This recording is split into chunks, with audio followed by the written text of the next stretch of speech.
इस घटना के बाद लोगों में डर और सीमित भोजन को लेकर पहला संघर्ष शुरू हुआ, लेकिन कैप्टन मिलर और डॉक्टर एवलिन ने स्थिति को संभाला और लोगों को टूटने नहीं दिया। इसी बीच विमान में मौजूद इंजीनियर आर्थर वेस में टूटे हुए रेडियो को ठीक करने की कोशिश शुरू की। कई घंटों की कड़ी मशक्कत के बाद वो एक कमजोर सा सिग्नल भेजने में कामयाब रहा। उसने अपनी आखिरी लोकेशन और मदद का संदेश भेजा, लेकिन सामने से कोई जवाब नहीं आया।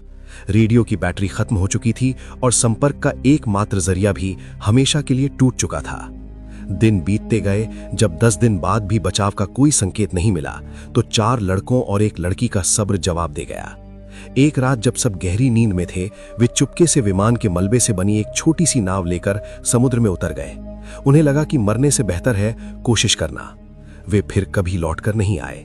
उनका क्या हुआ, वे कहां गए, ये एक रहस्य बनकर रह गया। उनके जाने के बाद बचे हुए लोगों को यह एहसास हो गया कि अब उन्हें लंबे समय तक इसी द्वीप पर रहना पड़ेगा। उम्मीद की जगह धीरे धीरे मजबूरी ने ले ली। कैप्टन मिलर ने सभी को इकट्ठा किया और एक स्थायी व्यवस्था बनाने का प्रस्ताव रखा। काम का बंटवारा किया गया। एक टीम रोज जंगल में जाकर भोजन और फल इकट्ठा करती, दूसरी टीम आश्रय को मजबूत बनाने और उसकी मरम्मत का काम संभालती। डॉक्टर एवलिन और कुछ अन्य लोग घायलों और बीमारों की देखभाल में जुट गए। दूसरी ओर अमेरिकी सरकार ने विमान को खोजने के लिए इतिहास का सबसे बड़ा सर्च ऑपरेशन शुरू किया था। अटलांटिक महासागर के चप्पे चप्पे को छान मारा गया, लेकिन विमान का एक टुकड़ा भी नहीं मिला। 1 सप्ताह की लगातार खोज के बाद जब कोई सुराग नहीं मिला, तो ये विशाल अभियान धीरे धीरे ठंडा पड़ गया। इसी बीच द्वीप पर बचे हुए लोगों ने जीने की कला सीखनी शुरू कर दी थी। उन्होंने द्वीप के पत्थरों और विमान की धातु को घिस घिस कर चाकू और भाले जैसे औजार बनाए। सबसे बड़ी चुनौती द्वीप के जंगली सुअर थे, जो झुंड में रहते थे और रात के समय उनके शिविर पर हमला कर देते थे। विमान में मौजूद एक शिकारी ट्रेनर ने लोगों को भाला चलाना और जाल बिछाना सिखाया। कई दिनों की योजना और अभ्यास के बाद उन्होंने अपने पहले जंगली सुअर का शिकार किया। ये एक भयानक लेकिन भावनात्मक क्षण था।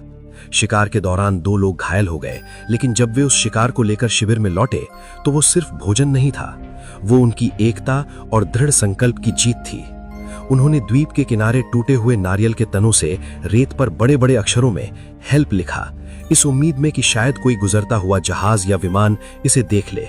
हर दिन वे उसी दिशा में नजरें गड़ाए रहते थे। 6 महीने बीत चुके थे। बाहरी दुनिया के लिए NC-16002 विमान और उसमें सवार 134 लोग एक अनसुलझी पहेली बन चुके थे। 45 मिलियन खर्च करने के बाद अमेरिकी सरकार ने आधिकारिक तौर पर सर्च ऑपरेशन बंद कर दिया और सभी को लापता घोषित कर दिया। उनके परिवारों को बता दिया गया कि अब लौटने की कोई उम्मीद नहीं है। लेकिन इस अनजान द्वीप पर जीवन किसी तरह आगे बढ़ रहा था। जो लोग गंभीर रूप से घायल थे, वो डॉक्टर एवलिन की देखभाल में धीरे धीरे ठीक होने लगे और छोटे मोटे कामों में हाथ बटाने लगे। फिर भी बीमारी और निराशा के कारण कुछ और लोगों की मौत हो गई। अब द्वीप पर केवल 114 लोग बचे थे। उन्होंने अपने मृतकों को सम्मान के साथ दफनाना शुरू किया और एक दूसरे का मानसिक सहारा बने। रात में जब सब आग के चारों ओर बैठते, तो अपने पुराने जीवन की कहानियां सुनाते और कभी कभी गाने भी गाते।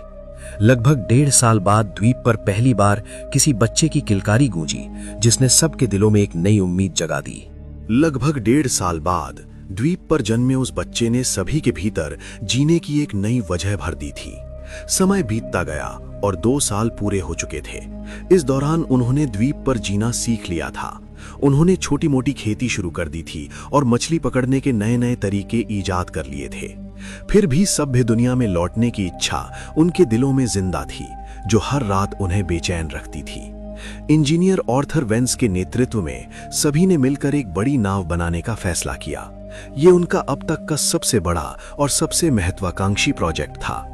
महीनों की कड़ी मेहनत के बाद उन्होंने विमान के टुकड़ों, लकड़ी और बेलों का उपयोग करके एक बड़ी और मजबूत नाव तैयार की।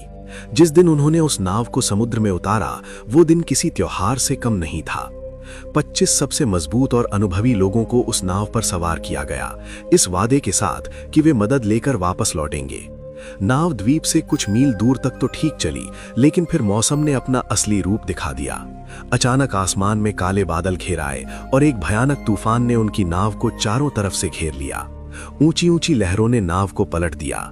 उनमें से कुछ ही लोग तैरकर किसी तरह वापस द्वीप के किनारे पहुंच पाए, लेकिन उस हादसे में 16 लोगों की जान चली गई। ये द्वीप पर अब तक का सबसे बड़ा झटका था। पहले ही बीमारी और निराशा से 15 लोग मर चुके थे और अब इस हादसे ने 16 और लोगों को उनसे छीन लिया। दोस्तों, आगे कहानी में क्या हुआ ये जानने के लिए स्टोरी का पूरा वीडियो मैंने नीचे कमेंट सेक्शन में पिन कर दिया है। वहां क्लिक करके आप पूरी कहानी देख सकते हो। और हां, ऐसी ही पूरी सर्वाइवल स्टोरीज के लिए हमारे YouTube चैनल को जरूर सब्सक्राइब करना। बहुत बहुत धन्यवाद।